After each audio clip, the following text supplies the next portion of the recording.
अस्सलाम वालेकुम dear student. Second line में मैक्रोफेज के बाद जो हमारा नेक्स्ट टॉपिक है जिस वाइट ब्लड सेल के ऊपर आज हम बात करेंगे वो है न्यूट्रोफिल। सबसे पहले एक चीज़ जहन में याद रखिए कि न्यूट्रोफिल और मैक्रोफेजेस जो है इसमें सिमिलरिटी क्या है। ये दोनों बहुत इंपॉर्टेंट वेपन्स है, वाइट ब्लड सेल है, बिलोंग करते हैं सेकंड लाइन ऑफ डिफेंस के साथ, और दोनों में सिमिलरिटी ये है कि ये दोनों फेगोसाइट्स हैं, मीन कि ये फेगोसाइटिक वाइट ब्लड सेल्स होते हैं।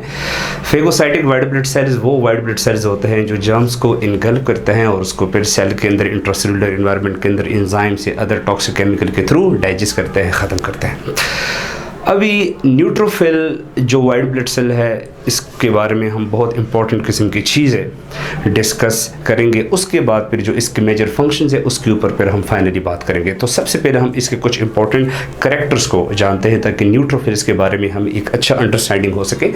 उसके बाद फिर इसके जो बेसिक फंक्शंस है उसको हम आसानी से समझ सकते हैं। डियर स्टूडेंट, सबसे फर्स्ट पॉइंट अगर आप लोग वाइट बोर्ड की तरफ देखें कि न्यूट्रोफिल को हम न्यूट्रोफिल क्यों कहते हैं, हमारे पास एक वर्ड है ना न्यूट्रोफिल। न्यूट्रोफिल को न्यूट्रोफिल्स इसलिए कहते हैं क्योंकि न्यूट्रोफिल के साइटोप्लाज्म के अंदर कुछ ग्रैन्यूल्स होते हैं और वो granules basically light pink in colour होते हैं, लाइट पिंक ग्रैन्यूल्स होते हैं। तो इसी ग्रैन्यूल्स की वजह से हम इसको कहते हैं granulocytes type of white blood cells. ठीक है, इसके ऊपर अभी मैं कुछ टाइम के बाद बात करूंगा। तो न्यूट्रोफिल के साइटोप्लाज्म के अंदर ये जो लाइट पिंक ग्रैन्यूल्स होते हैं फिर भी ये बहुत क्लियर लगता है, इसका इतना कोई ख़ास आपके साथ कोई ब्राइट कलर शो नहीं होता अगर आप इसको अंडर द माइक्रोस्कोप ऑब्जर्व करें। तो चूंकि इसके ग्रैन्यूल्स आपको ज़्यादातर लाइट लगते हैं, सो डेट्स वाई हम इसको कहते हैं कि जो न्यूट्रोफिल्स होते हैं तो ये न्यूट्रल इन कलर होते हैं और तभी हम इसको एक नाम देते हैं न्यूट्रोफिल्स। अब डियर स्टूडेंट, हम वाइट ब्लड सेल जिसको ल्यूकोसाइट्स हम कहते हैं, वाइट ब्लड सेल्स को हम डिवाइड करते हैं दो टाइप्स पे on the basis of granules in their cytoplasm. कुछ वाइट ब्लड सेल्स ऐसे होते हैं जिसके साइटोप्लाज्म के अंदर ग्रेन्यूल्स प्रेजेंट होते हैं, सो ऐसे वाइट ब्लड सेल्स को ग्रेन्युलोसाइट्स कहा जाता है। और वो वाइट ब्लड सेल जिसके साइटोप्लाज्म के अंदर ग्रेन्यूल्स नहीं होते हैं तो हम इसको बोलते हैं ए ग्रेन्युलोसाइट्स। जैसे कि मैक्रोफेजेस आपके साथ है ए ग्रेन्युलोसाइट्स, क्योंकि मैक्रोफेज के साइटोप्लाज्म के अंदर आपको ग्रेन्यूल्स नहीं मिलेंगे। ऐसे न्यूट्रोफिल है, न्यूट्रोफिल आपके साथ क्या है, ग्रेन्युलोसाइट्स। ऐसे अगर आप देखिए डियर स्टूडेंट, एक है हमारे पास बेसोफिल्स है, बेसोफिल के बाद हमारे पास एक मास्ट सेल्स है, मास्ट सेल्स है सॉरी। तो ये जो वाइट ब्लड सेल्स है ये भी न्यूट्रोफिल की तरह granulocytes type white blood sales होता है क्योंकि इसके साइटोप्लाज्म में भी आप लोगों को ग्रेन्यूल्स मिलेंगे। अच्छा डियर, न्यूट्रोफिल के करैक्टर को समझने से पहले यहाँ पर आप लोग देखिए कुछ लोग बेसोफिल और मास्ट सेल्स में डिफ्रेंशिएट नहीं कर सकते कि इन दोनों वाइट ब्लड सेल में मेजर डिफरेंस क्या है। याद रखिए जो बेसोफिल होते हैं ये नॉर्मली सर्कुलेट करते हैं ब्लड में। कहाँ पे? ये नॉर्मली सर्कुलेट करते हैं ब्लड में। यही बेसोफिल्स जब ब्लड से टिश्यू स्पेस में इंटर हो जाए, टिश्यूज़ में इंटर हो जाए तो फिर इसी बेसोफिल्स को टिश्यू में हम कहते हैं मास्ट सेल्स। जैसे कि आप लोगों ने सुना होगा कि मैक्रोफेजेस जब ब्लड के अंदर सर्कुलेट कर रहे होते हैं तो उस टाइम मैक्रोफेजेस को मोनोसाइट्स कहा जाता है। यही मोनोसाइट्स जब ब्लड से टिश्यू स्पेस में दाखिल हो जाते हैं तो ये फिर डिफ्रेंशिएट हो जाते हैं मैक्रोफेजेस के अंदर। तो सेम वाले किस्सा इधर भी आपके पास होता है। अभी हम न्यूट्रोफिल को सबसे पहले जिस पॉइंट से हम स्टार्ट करते हैं वो ये है कि इसका एक बहुत इंपॉर्टेंट इंट्रोडक्शन ये है कि neutrophil small phagocytic white blood cell होते हैं। अब ये तो फेगोसाइटिक वाइट ब्लड सेल्स होते हैं क्योंकि ये फेगोसाइटोसिस अमल के ज़रिए से जर्म्स को इनकल्फ करके उसको डिस्ट्रॉयड करते हैं, डाइजेस्ट करते हैं। लेकिन स्मॉल का मतलब इधर ये है कि न्यूट्रोफिल की साइज़ को अगर आप मैक्रोफेज के साइज़ के साथ कंपेयर करें तो मैक्रोफेज की साइज़ जो है वो काफ़ी ज़्यादा है।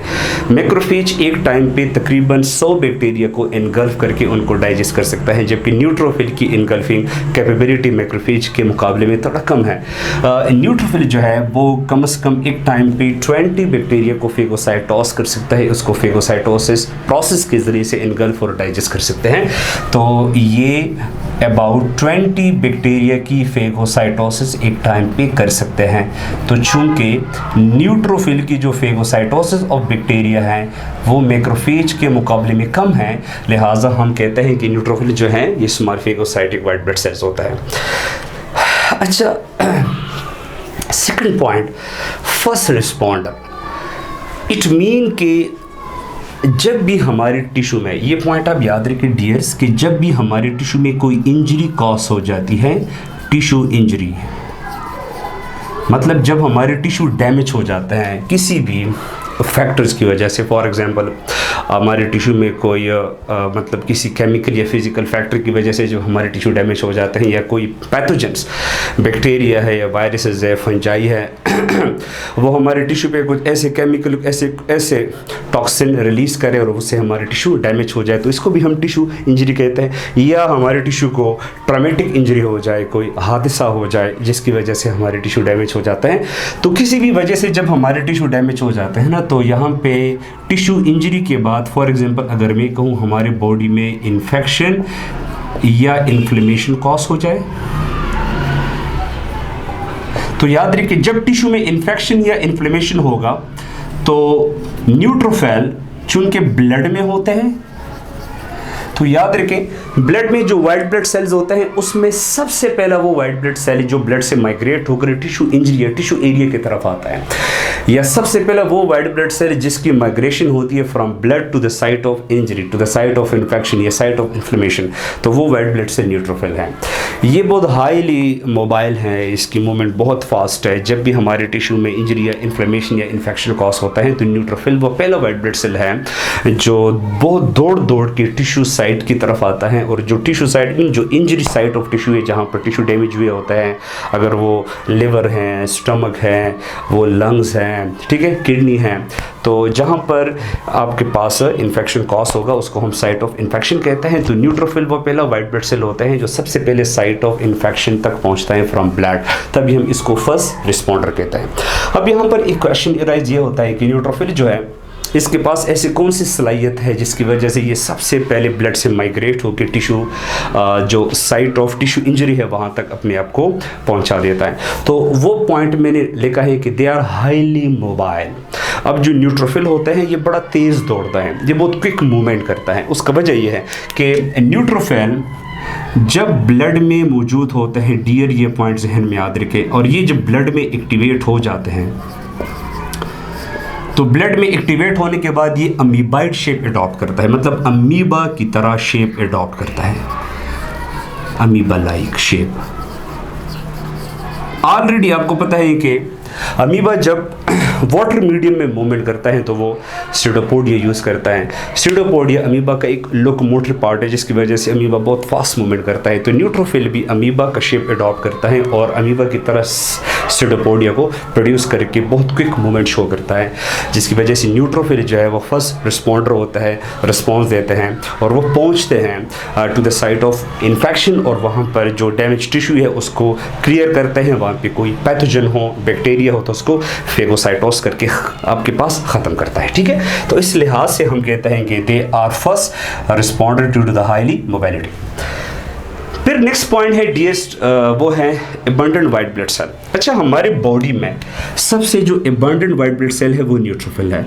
तकरीबन अबाउट अगर मैं लूँ एवरेज 60% जो वाइट ब्लड सेल होते हैं हमारे बॉडी में जो प्रोड्यूस होते हैं तो वो न्यूट्रोफिल होता है, इतने ज़्यादा एबंडेंट अमाउंट में।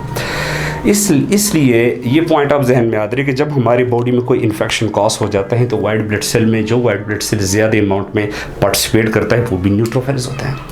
और ये भी आपको पता है कि जब जंग बॉडी में ख़त्म हो जाता है, इन्फेक्शन जब क्लियर हो जाता है तो वहाँ पर मुर्दे होता है, ठीक है ना, क्योंकि 2 साइडेड फाइट होता है, एक साइड पे होते हैं पैथोजेंस और दूसरे साइड पे वाइट ब्लड सेल्स होता है। तो इसमें कुछ वाइट ब्लड सेल्स भी मारे जाते हैं, इसमें कुछ हमारे पास मारे जाते हैं पैथोजेंस, और इसमें जो टिश्यूज़ होते हैं वो भी मारे जाते हैं। तो मतलब कि आप जंग के बाद जब इन्फेक्शन मार क्लियर हो जाता है तो उस इन्फेक्शन साइट में आपको मिलेंगे dead tissue, dead white blood cell और डेड पैथोजेंस।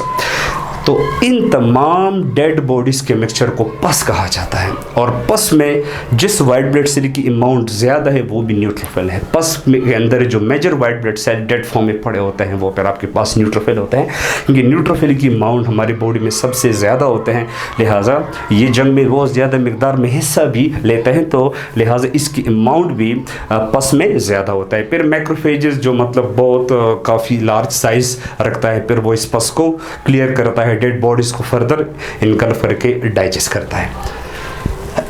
फिर है dears round to amoeboid shape. अब इसका मतलब क्या है?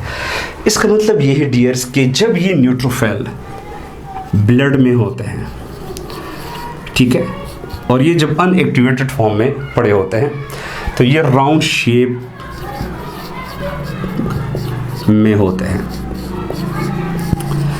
लेकिन जब हमारे टिश्यू में कोई इन्फेक्शन कॉज हुआ पैथोजेनिक अटैक की वजह से, तो उस टाइम न्यूट्रोफिल्स को ब्लड में कुछ केमिकल्स के ज़रिए से एक्टिवेट किया जाता है, जिसके ऊपर अभी हम कुछ टाइम के बाद बात करेंगे। तो न्यूट्रोफिल जब एक्टिवेट हो जाता है तो एक्टिवेशन के बाद इसका जो शेप है वो कन्वर्ट होकर राउंड से अमीबा लाइक शेप। उसका बेसिकली रीज़न ये होता है कि एक्टिवेट होने के बाद इन्होंने माइग्रेट होना है from blood to the site of infection. तो ये माइग्रेट तब होगा जब ये अमीबा शेप अडॉप्ट करेगा ताकि ये सेटोपोडिया पार्ट की वजह से बहुत क्विक मूवमेंट करे, तभी तो हम इसको कहते हैं फर्स्ट रिस्पॉन्डर। तो अमीबाइड मूवमेंट की वजह से ये फर्स्ट रिस्पॉन्डर है, ये बड़ा क्विक मूवमेंट करता है और ये साइट ऑफ इन्फेक्शन तक पहुंचता है, वहाँ पर फिर पैथोजेंस के खिलाफ लड़ता है, उसको किल करता है, डिस्ट्रॉयड करता है। फिर नेक्स्ट पॉइंट है प्रोडक्शन साइट। तो ये पॉइंट आप याद रखिए डियर्स के जो न्यूट्रोफिल्स होते हैं मोस्टली ये बनते हैं बोन मैरो के अंदर, और बोन मैरो में जो न्यूट्रोफिल्स बनते हैं ये खास किस्म के सेल से बनते हैं जिसको हम कहते हैं hematopoietic stem cell, HPSC hematopoietic stem cells. वो स्पेशलाइज किस्म के सेल्स होते हैं बोन मैरो के अंदर जिससे न्यूट्रोफिल्स बनते हैं, ठीक है, और बहुत ज़्यादा अमाउंट में बनता है। फिर बोन मैरो से ये रिलीज हो जाते हैं ब्लड में, फिर ब्लड में ये सर्कुलेट करते हैं, और जब हमारे टिश्यू में कोई इंजरी, इन्फ्लेमेशन या जब टिश्यू साइड में कोई इन्फेक्शन कॉज हो जाता है तो उस टाइम पे न्यूट्रोफिल्स एक्टिवेट होते हैं, फिर ये ब्लड में अपना शेप चेंज करता है from round to amoeba like, फिर ये बड़ा क्विक माइग्रेशन करता है और माइग्रेशन के ज़रिए से ये पहुंचता है to the site of tissue injury, वहाँ पर फिर ये पैथोजेंस को किल करता है। फिर डियर्स नेक्स्ट पॉइंट है डेट इज कीमोटैक्सिस। ये बहुत इंपॉर्टेंट एक प्रोसेस है। अगर आप इस लफ्ज़ को बड़े गौर से देखें ना तो इसमें एक लफ्ज़ है कीमो, तो कीमो का मतलब हम लेते हैं केमिकल्स, और जो सेकंड लफ्ज़ है टैक्सिस, इसकी मीनिंग हम मूवमेंट लेते हैं। तो केमिकल एंड मूवमेंट। अब इसका मतलब ये है डियर्स कि जब भी न्यूट्रोफिल ब्लड से माइग्रेट होते हैं टुवर्ड द टिश्यू साइट या toward the tissue injury site, तो ये पॉइंट आप जहन में याद रखिए कि जब ये माइग्रेशन करता है from blood to the site of tissue injury, तो ये न्यूट्रोफिल माइग्रेट तब होंगे जब इसको कुछ केमिकल्स एक्टिवेट करेंगे। तो हम कह सकते हैं कि chemotaxis is basically the migration of neutrophil from blood to the tissue injury site in response to some specialized chemical. So that's why this movement of neutrophil in response to chemical is known as a chemotaxis. अभी वो कौन कौन से chemicals है तो इसके ऊपर अभी हम बात करेंगे, लेकिन यहाँ पर मैं लिखता भी जाऊं कि वो सारे के सारे केमिकल्स, उसको हम एज अ होल ग्रुप में एक नाम देते हैं साइटोकिन्स केमिकल। साइटोकिन्स वो important specialized type of chemicals होते हैं जिनके जरिए से न्यूट्रोफिल ब्लड से टिश्यू इंजरी साइट की तरफ माइग्रेशन करता है। So this is very important step that is chemotaxis process. अब डियर्स ये थोड़ा सा एक बहुत इंपॉर्टेंट इंट्रोडक्शन है न्यूट्रोफिल का, ठीक है। अब न्यूट्रोफिल के जो मेजर फंक्शंस है उसको हम डायग्राम के जरिए से अंडरस्टैंड करने की कोशिश करते हैं। इसका जो सबसे प्राइमरी फंक्शन है डियर स्टूडेंट वो है फेगोसाइटोसिस।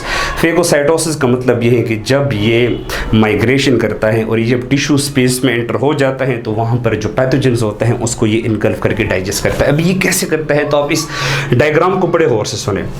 डियर स्टूडेंट ये बोन मैरो है, और ऑलरेडी आपको मैंने एक पॉइंट कहा कि बोन मैरो के अंदर जो न्यूट्रोफिल्स होते हैं वो खास किस्म के सेल से बने होते हैं जिसको हम हेमेटोपोइटिक स्टेम सेल्स कहते हैं। इसके साथ यहाँ पर ये है ब्लड कैपिलरी। अब इसके अंदर कुछ बातों को आप लोगों ने समझना होगा। जो ब्लड कैपिलरी होता है डियर स्टूडेंट, ब्लड कैपिलरी, इसके अंदर एक लाइनिंग होता है जिसको आप लोग यहाँ पर रेड मार्कर से देख सकते हैं, यहाँ पर भी आप लोग रेड मार्कर से देख सकते हैं। ये जो लाइनिंग है इसको एंडोथील लाइनिंग कहते हैं, क्योंकि इस लाइनिंग के अंदर खास किस्म के सेल्स होते हैं जिसको एंडोथीलियल सेल्स कहता है। और ये जो एंडोथीलियल सेल्स होता है इनके हर दो एंडोथीलियल सेल्स के बीच में आप लोगों को एक छोटा सा गैप नजर आएगा, और हर दो एंडोथीलियल सेल्स के बीच में एक पोर होता है। तो हम कह सकते हैं कि जी एंडोथीलियल लाइनिंग जो है ये पोरस है, बिकॉज इस लाइनिंग के अंदर जो एंडोथीलियल सेल्स होता है उसके दरमियान आपको पोर्स बनेंगे। लेकिन डियर्स याद रखिए कि एंडोथेलियल सेल्स को सराउंड करता है एक और मेम्ब्रेन जिसको हम कहते हैं बेसमेंट मेम्ब्रेन। यहाँ पर भी आप लोग देख सकते हैं बेसमेंट मेम्ब्रेन, और यहाँ पर भी आप देखिए एंडोथेलियल को आउटसाइड कवर करता है बेसमेंट मेम्ब्रेन। अब ये पॉइंट आप जहन में याद रखिए, ये जो बेसमेंट मेम्ब्रेन है ये हाईली पोरस होता है, ये बहुत ज़्यादा पोरस होता है, इसमें काफ़ी पोर्स होता है।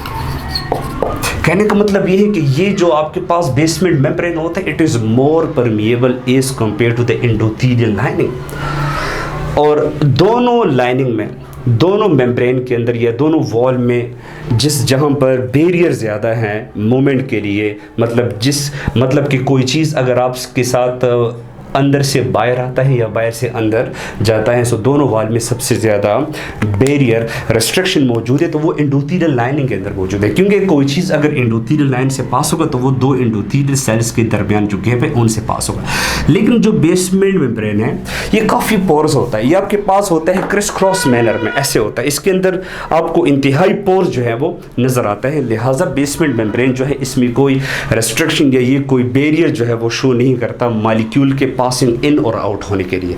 कहने का मतलब अब ये है डियर स्टूडेंट कि अगर बोन मैरो में न्यूट्रोफिल बन जाता है तो न्यूट्रोफिल बोन मैरो से इंटर हो जाता है ब्लड स्ट्रीम में, inter into the blood capillary. ये इनिशियली राउंड शेप में होता है, ये ब्लड में राउंड शेप में सर्कुलेट कर रहे होते हैं, लेकिन जब ये राउंड शेप न्यूट्रोफिल स्टिमुलेट होता है ना तो ये फिर अमीबा शेप अडॉप्ट करता है। इसी अमीबा शेप को अडॉप्ट करने के बाद ये फिर इन्हीं वॉल्क से आपके साथ पास होकर बाहर आते हैं आपके साथ टिश्यू स्पेस में। अब यहाँ पे क्वेश्चन अराइज होता है ना कि हम न्यूट्रोफिल को एक्टिवेट कैसे करेंगे। तो न्यूट्रोफिल को हम एक्टिवेट तब करेंगे जब हमारी बॉडी में टिश्यू में कोई इन्फेक्शन या इन्फ्लेमेशन या कोई इंजरी कास हो जाता है। तो यहाँ पर मैंने एक पिक्चर आपको दिया है। फॉर एग्जांपल ये एक ऑर्गन हम लेते हैं जिसको हम किडनी कहते हैं। किडनी में सेल्स होते हैं, दीज आर कॉल्ड नेफ्रॉन्स। ये एक बैक्टीरिया है।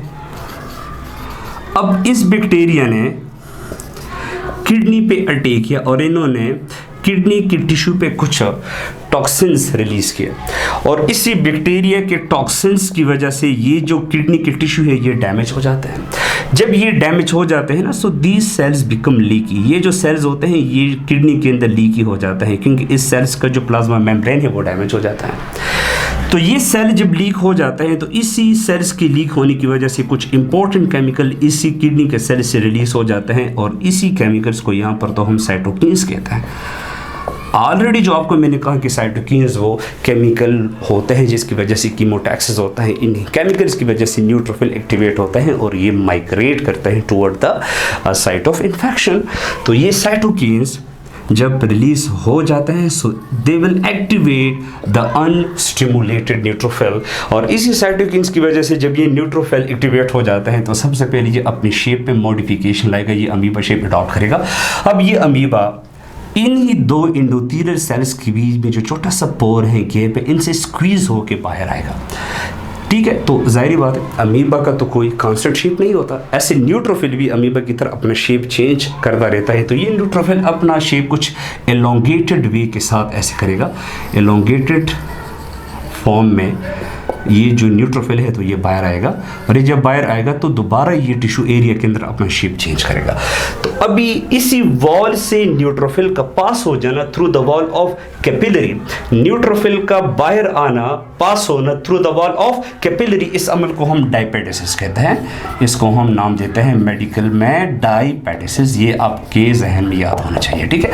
सो डायपेटिसिस अमल के जरिए से ये कैपिलरी के वॉल को क्रॉस करता है, स्क्वीज होकर ये बाहर आता है, और ये जब बाहर आएगा तो ये सबसे पहला काम आपके पास ये करेगा कि ये बैक्टीरिया को इनगल्फ करेगा, और ये जब बैक्टीरिया को इनगल्फ करे तो ये न्यूट्रोफिल फिर इसको डिस्ट्रॉय करेगा, इसको बिल्कुल डैमेज करेगा। अभी क्वेश्चन इराइज ये होता है कि ये न्यूट्रोफिल का फर्स्ट फंक्शन है कि to engulf the bacteria and digest the bacteria through important enzymes.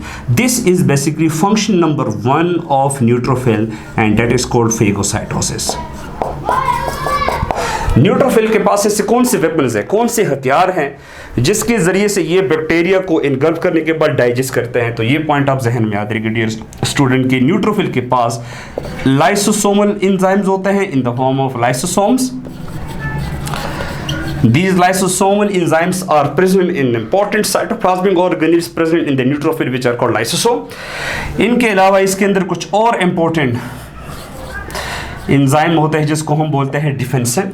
डिफेंसन enzyme के ज़रिए से भी ये कुछ बैक्टीरिया को डाइजेस्ट करते हैं। इसके अंदर कुछ इंपॉर्टेंट टॉक्सिक केमिकल्स होते हैं which are very very toxic to the bacterial cell, that is called hydrogen peroxide. ये सारे वेपन्स जो है ये यूज़ करते हैं न्यूट्रोफिल्स, और न्यूट्रोफिल इसको यूज़ करके बैक्टीरिया का कीमा करता है, बैक्टीरिया को डाइजेस्ट करता है। तो ये तो हुआ एक फेगोसाइटोसिस एक्टिविटी। अब एक और लास्ट में आपको मैं एक बहुत इंपॉर्टेंट पॉइंट डिस्कस करता हूँ, वो है regarding the life span of neutrophil.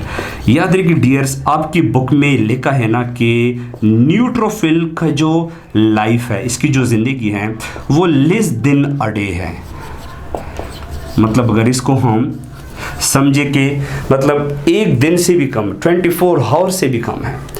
इतना कम लाइफ स्पेन क्यों है? इसके पीछे जो है बेसिक रीज़न क्या है? बेसिक रीज़न ये है डियर कि न्यूट्रोफिल फेगोसाइटोसिस करता है, लेकिन फेगोसाइटोसिस एक्टिविटी के साथ साथ न्यूट्रोफिल एक दूसरा एक्शन भी करता है जिसको कहते हैं डीग्रैनुलेशन।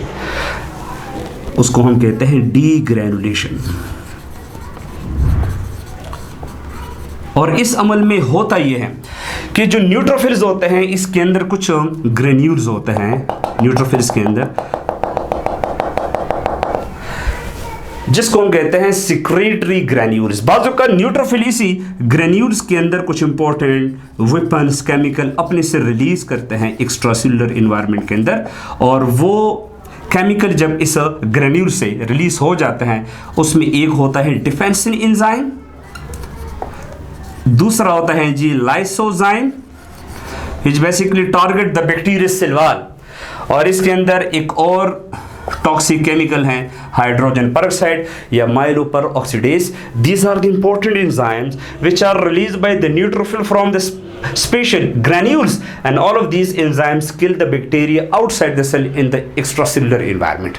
तो कहने का मतलब ये है कि ग्रेन्यूल से सर्टेन केमिकल के रिलीज होने के अमल को हम कहते हैं डीग्रैनुलेशन। तो अगर न्यूट्रोफिल का लाइफ स्पेन ज़्यादा होता, सुने, न्यूट्रोफिल जिस केमिकल को रिलीज करता है तो इसमें ख़तरा ये भी है कि ये केमिकल्स आउटसाइड द सेल, जो हमारे नॉर्मल आउन सेल्स और टिश्यू है, उनको भी डिस्ट्रॉयड करते हैं। तो न्यूट्रोफिल की अगर लाइफ स्पेन ज़्यादा होता, मतलब अगर वीक होता या मंथ होता या 15 to 20 डेज़ होता, और ये कॉन्टिन्यूसली इतने टाइम तक जो है ग्रेन्यूल से केमिकल को रिलीज़ करता, तो इसमें ख़तरा ये होता कि हमारे टिश्यू ज़्यादा अमाउंट में डिस्ट्रॉयड होते हैं।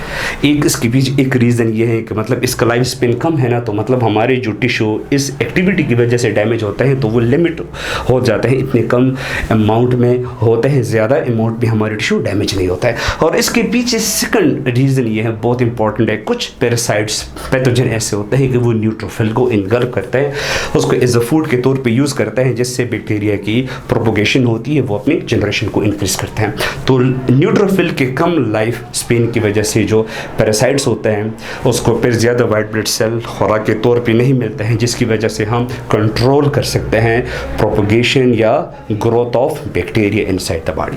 सो डियर्स, ये था टॉपिक न्यूट्रोफिल। उम्मीद करता हूँ कि आप लोगों को समझ आया होगा। एक एक पॉइंट को बड़े गौर से सुने और ये वीडियो आप लोग अपने फ्रेंड के साथ ज़रूर शेयर करें। Thank you so much. अल्लाह हाफिज़।